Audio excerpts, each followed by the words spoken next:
नमस्कार, ई-टीव्ही भारत मध्ये आपलं स्वागत। आपण पाहत आहात न्यूज टाइम। मागील 10 वर्षात मोदी सरकार शेतकऱ्यांची गॅरंटी पूर्ण करू शकलं नाही। संजय राऊतांची केंद्र सरकारवर जोरदार टीका।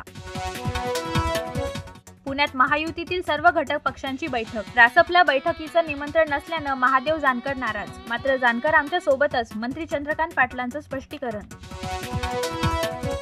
महायुतीत जागा वाटपावरून रस्सीखेच सुरू। शिवसेना गेल्या वेळच्या 22 जागांवर निवडणूक लढवणार, मंत्री शंभूराज देसाई यांची माहिती। डॉक्टर बाबासाहेब आंबेडकरांचा सन्मान करत असाल तर प्रकाश आंबेडकरांना 12 जागा द्या, नितीश राणेंचा उद्धव ठाकरेंना सल्ला। प्रकाश आंबेडकरांना झुलवत ठेवलंय, राणेंचा निशाणा।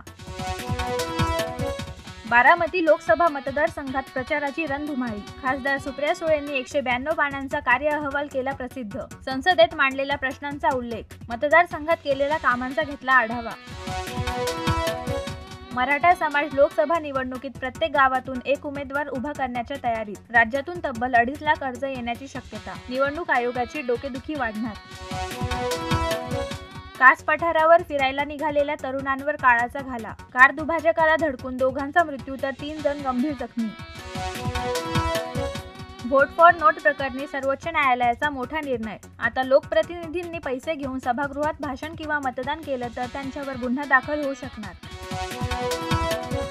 डीएमके नेते उदयनिधी स्टॅलिन यांनी सनातन धर्मावर केलेल्या वादग्रस्त टिप्पणीवरून सर्वोच्च न्यायालयानं ओढले ताशेरे। लोकप्रतिनिधींनी विधानं करताना त्याच्या परिणामाचं भान बाळगावं, न्यायालयाची स्पष्टोक्ती।